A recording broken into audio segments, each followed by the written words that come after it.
Bonjour, dans une autre vidéo, nous avons parlé des lois sur la Teshuvah en s'approchant de la journée de Rosh Hashanah, premier Tishri, où on est jugé.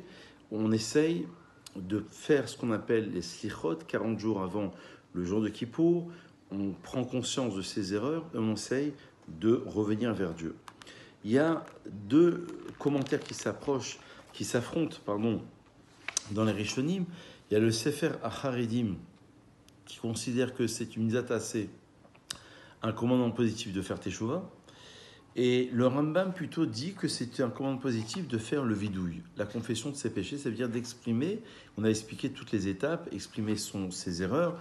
On avait expliqué que l'individu, d'après le Rambam dans les Teshuvah, le Maïmonide, l'individu doit abandonner son erreur, il doit l'enlever de sa pensée, il doit déterminer en son cœur de ne plus récidiver. Et lorsque va se présenter à lui de nouveau cette même erreur dans les mêmes conditions, la Teshuvah Gmora, la véritable Teshuvah, c'est lorsqu'il prend la résolution de ne plus récidiver. Donc on a deux commentaires et on voit que le Ben Ishraï, dans un de ses commentaires, nous explique qu'avant le Kiddush du vendredi soir, on va dire la chose suivante: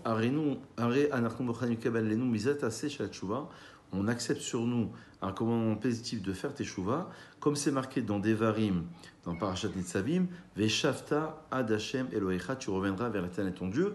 Alors, il est très surprenant que Ben Ishraï ait suivi la position de ce Sefer Acharedim, qui est une position qui est assez particulière et assez isolée, comme quoi il y aurait une mitzvah de la Teshuvah, alors que d'après le Maïmonide et d'autres commentaires très nombreux, considèrent que ça coule de source et que c'est plutôt inclus dans la mitzvah du vidouille, de la confession de ses péchés.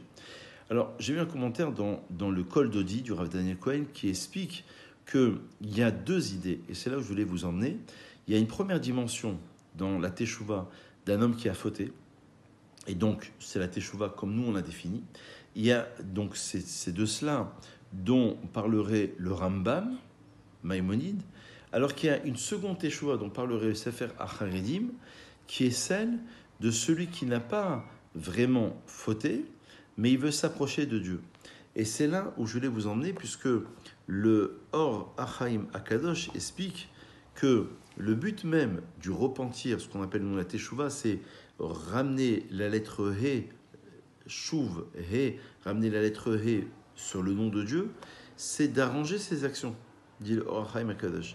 Le Sfat Emet explique que qui est né Ikar Teshuvah et non à la Vera Dafka, Adam la Shuv leidavek beshorshon. La Teshuvah, c'est pas comme nous on l'entend forcément. Donc on pense que la Teshuvah, c'est parce qu'on a fait une erreur, on mange pas kasher, on veut manger kasher, on met pas les filines, on va mettre les filines. C'est déjà un très très haut niveau. Mais pour ceux qui sont déjà dans la pratique religieuse, d'après le Sfat Emet, l'idée même du repentir, c'est qu'un homme doit essayer de se rattacher à la source même du Créateur. Les Idabek Beshorshou, ça veut dire d'essayer de se rattacher à la source même de Dieu. Et ça serait de cela dont parlerait le Ben Ishraï dans le Kiddush du Shabbat du vendredi soir, en citant le verset « Tu reviendras vers l'Éternel ton Dieu », littéralement jusqu'à l'Éternel ton Dieu, en nous disant qu'on ne parlerait pas forcément d'une avéra, d'une transgression. Et la kavana kemoshkatanu shirosim leitiv maasenuk. On veut arranger nos actions. Donc ça veut dire quelque part se rapprocher de l'Éternel. Donc le sens même des prières, le sens même de notre avodat Hashem, c'est essentiellement une avoda ou un service où on va essayer de ressentir le divin qui est parmi nous. Il y a un verset qui illustre bien ce qu'on veut définir ce soir, aujourd'hui, c'est qu'il y a un verset qui dit dans Parashat Ekev, Dieu te demande uniquement, Kiim le'yira, uniquement de te craindre.